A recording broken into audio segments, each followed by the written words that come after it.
उदयपुर से खबर है, जहां उदयपुर में उप मुख्यमंत्री दिया कुमारी ने समीक्षा बैठक ली। कलेक्ट्रेट मिनी सभागार में ये बैठक हुई। पर्यटन, महिला एवं बाल विकास विभाग पीडब्ल्यूडी के विभागीय कार्यों और योजनाओं की प्रगति की समीक्षा कर निर्देश दिए। उप मुख्यमंत्री ने कहा कि विकास कार्य समयबद्धता से पूरे किए जाए। राज्य सरकार की लोक कल्याणकारी योजनाओं का लाभ प्रत्येक पात्र व्यक्ति को मिले। बैठक में जिला कलेक्टर नमित महना, अतिरिक्त कलेक्टर दीपेंद्र सिंह भी मौजूद रहे। उदयपुर से खबर है, जहां उप मुख्यमंत्री दिया कुमारी ने बैठक ली।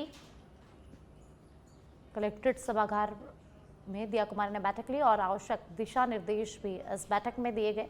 और इस बैठक में कलेक्टर नमित मेहता, अतिरिक्त कलेक्टर दीपेंद्र सिंह भी मौजूद रहे।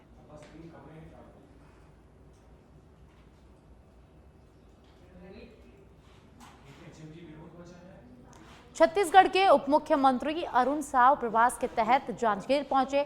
यहां पहुंचने के बाद डिप्टी सीएम ने जिला मुख्यालय जांजगीर में 50 लाख की लागत से निर्मित अटल परिसर और चौपाटी का लोकार्पण किया और इसके बाद ही 17 करोड़ से अधिक के निर्माण कार्यों का भूमि पूजन भी उन्होंने किया। इस मौके पर उप मुख्यमंत्री ने छत्तीसगढ़ के निर्माता अटल बिहारी वाजपेयी को याद करते हुए प्रदेश सरकार की उपलब्धियां भी बताई। डिप्टी सीएम ने नगर पालिका जांजगीर नेला के सर्व सुविधायुक्त भवन के लिए 2.5 करोड़ और नगर पालिका क्षेत्र के विभिन्न विकास कार्यों के लिए 2.5 करोड़ देने की घोषणा भी यहां की।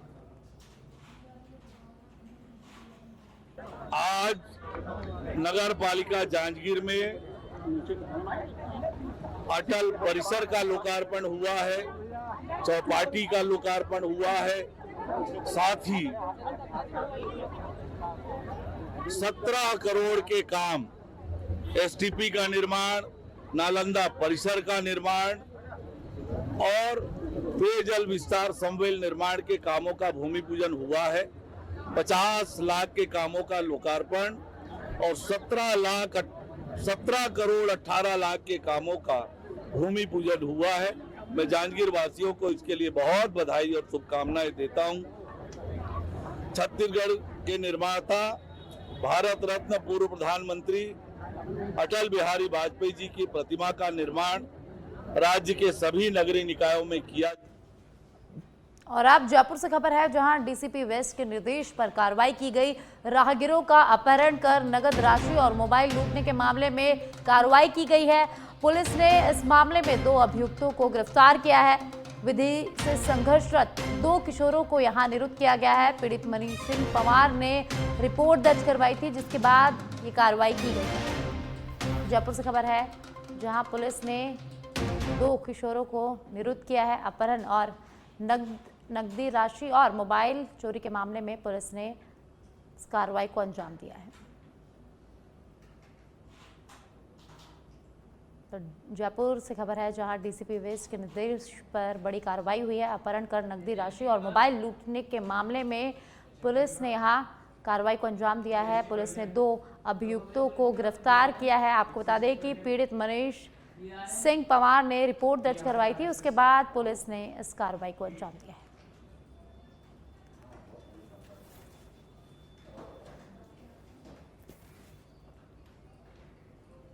कोटा के सांगोद में मेगा हाईवे पर बरसाती खाल की पुलिया से कार गिर गई। हादसे में चालक गंभीर रूप से घायल हो गया। सूचना मिलते ही पुलिस मौके पर पहुंची और पुलिस ने मौके पर पहुंचकर जो घायल था उसे अस्पताल में भर्ती कराया और अस्पताल में उसका इलाज जारी है। तो कोटा के सांगोद से खबर है, जहां हादसा हो गया। बरसाती खाल की पुलिया से कार गिर गई और इसके जैसे ही सूचना मिली, पुलिस मौके पर पहुंची और जो घायल व्यक्ति था उसे तुरंत अस्पताल में भर्ती कराया, जिसका इलाज लगातार जारी है।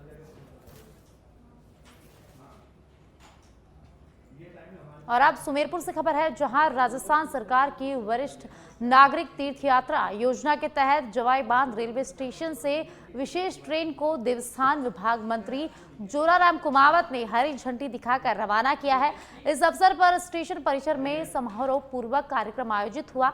मंत्री कुमावत ने तीर्थ यात्रियों का स्वागत किया। उन्होंने कहा कि राज्य सरकार वरिष्ठ नागरिकों की धार्मिक आस्था को ध्यान में रखते हुए उन्हें निःशुल्क तीर्थ यात्रा का अवसर उपलब्ध करा रही है। विशेष ट्रेन जवाई बांध से रवाना होकर पाली व जोधपुर होते हुए हरिद्वार, ऋषिकेश, अयोध्या, वाराणसी और सारनाथ पहुंचेगी।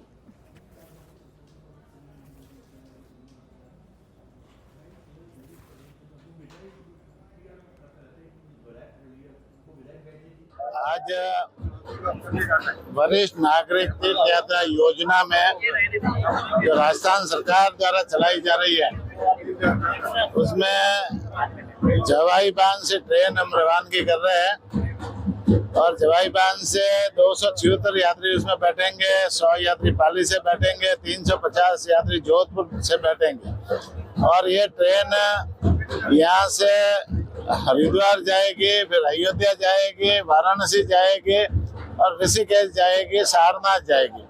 इस तरह से ये 5 जगह जाकर के इन वरिष्ठ नागरिकों को यात्रा करा करके वापस यहाँ गंतव्य स्थान पर वापस ला करके छोड़ेगी। आज तो सुमेरपुर से खबर है, जहां वरिष्ठ नागरिक तीर्थ यात्रा के लिए स्पेशल ट्रेन रवाना हो गई। मंत्री जोराराम कुमावत ने ट्रेन को हरी झंडी दिखाकर रवाना किया। जवाई बांध स्टेशन पर तीर्थयात्रियों का स्वागत भी किया गया। आपको बता दें कि कुल 676 वरिष्ठ नागरिक इस यात्रा के लिए रवाना होंगे।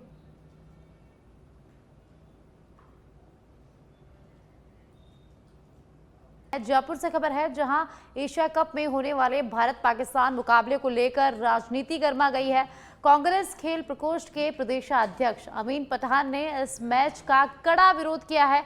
उन्होंने कहा है कि हाल ही में पहलगाम में हुए आतंकी हमले और चलाए गए ऑपरेशन सिंदूर के बाद भारत सरकार को पाकिस्तान के साथ किसी भी तरह का खेल आयोजन नहीं करना चाहिए था।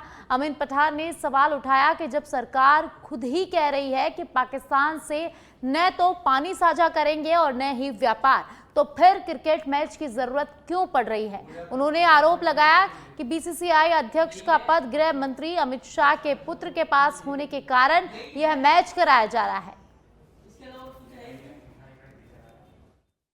जब पहलगाम अटैक हुआ और जब पाकिस्तान के ऊपर जिस तरीके से बैन लगाए गए, सारे संबंध खत्म किए गए और उस वक्त मेन जो बात थी, पानी भी रोका गया और उस पर उन्होंने बयान दिया था कि पानी और खून एक साथ नहीं बह सकता। तो मैं सिर्फ आपको ये बताना चाहता हूं कि आज एशिया कप में जो हमारे भारत की टीम हमारे दुश्मन पाकिस्तान की टीम से खेल रही है, उस मामले में मैं ये बताना चाहता हूं कि राष्ट्रीय सुरक्षा और शहीदों का सम्मान किसी भी खेल और आर्थिक मामले से बड़ा नहीं हो सकता। हमारे 26 लोगों को किस तरीके से धोखे से शहीद किया गया, निर्मम उनकी हत्याएं की गई। अगर आज ये मैच होता है तो उनकी जो वीरांगनाएं, उनके दिलों पर क्या गुजरेगा, वो क्या सोचेगी आज जब हमारे खिलाड़ी उनके साथ खेल रहे होंगे। तो क्योंकि मैं भी खिलाड़ी रहा हूं, क्रिकेट होना चाहिए, खेल होते रहना चाहिए, लेकिन वो पाकिस्तान जो लगातार सीमा पे लगातार हमारे सैनिकों को शहीद करते हैं, वो लोग धोखे से हमारे देश में आतंकवाद को फैलाते हैं, इस पे पहले मजबूती से बात होना चाहिए और उसके बाद ही ये खेल होना चाहिए। जब हम लोगों ने वीज़ा बंद कर दिए, ट्रेड बंद कर दिया, पानी रोक दिया, तो खेल क्यों खेला जा रहा है भाई? इसलिए कि आईसीसी के अध्यक्ष जैसा है, उनको ओबलाइज करने के लिए किया जा रहा है। क्या पहले क्या एशिया कप के अंदर भारत ने मना नहीं किया खेलने से? पहले भी भारत ने कई बार पाकिस्तान से सालों तक क्रिकेट के संबंध खत्म किए। मैं उसका भी आपको उसकी डिटेल भी बताना चाहूँगा कि 1962 से 1977 तक भारत से हमने खेलों का, सभी खेलों का, क्रिकेट ही नहीं, हॉकी, जितने भी खेल थे उनसे संबंध हमने ख़त्म कर लिया था। उसके बाद 1986 में भी हम नहीं खेले। उसके बाद कारगिल युद्ध के टाइम पे भी 1999 में बहुत सारे मैच थे, हमने उनका विरोध किया। आपको याद होगा कि 2008 में उन्होंने जो कायराना हमला हमारे बंबई के अंदर किया था, उस वक्त चैंपियन ट्रॉफी होने वाली थी, हम लोगों ने उस वक्त चैंपियन ट्रॉफी का भी बहिष्कार किया था। तो इस तरीके से कई बार भारत ने खेलने से मना किया है, क्योंकि उन्होंने हमारे यहाँ पे कायराना हमला किए, हमारे लोगों को निर्दयता से शहीद किया। तो उसका हम लोगों ने कड़ी प्रतिक्रिया पूरी दुनिया के अंदर दी। लेकिन अभी सिर्फ इसलिए कि देश के गृह मंत्री जी का बेटा जय शाह आईसीसी के अध्यक्ष है, क्योंकि उनसे सवाल नहीं उठे, उनसे कोई सवाल नहीं पूछे। अगर क्या यहीं पे अगर सरकार कांग्रेस की होती और इस घटना के बाद अगर टीम को खेलने दिया जाता तो भाजपा क्या करती, आपसे मैं पूछना चाहता हूं। इनके मंत्री गैर जिम्मेदाराना बयान दे रहे। खट्टर साहब कहते हैं कि खेलों को और राजनीति को अलग रखना चाहिए। क्यों रखना चाहिए? आज उन वीरांगनाओं को, वो जो शहीद हुए, उनके बच्चों को हम क्या जवाब देंगे? प्रधानमंत्री जी क्या जवाब देंगे? अमित शाह जी क्या जवाब देंगे? शर्म आना चाहिए। मैं इसकी निंदा करता हूं कि ये मैच हमारी टीम खेल रही है। हम सब 140 करोड़ भारतीयों का ये सपना होता है कि भारत पाकिस्तान के अंदर मैच और हमारी टीम जीते और हमारा तिरंगा ऊंचा रहे, ये हमारा सपना होता है। लेकिन ऐसी स्थिति में नहीं खेलना चाहिए जब इतनी इस तरीके से उस पर दबाव बनाया जा रहा है, पूरी दुनिया की तरफ से, भारत की तरफ से दबाव बनाया जा रहा है। और ये मैच खेलने के बाद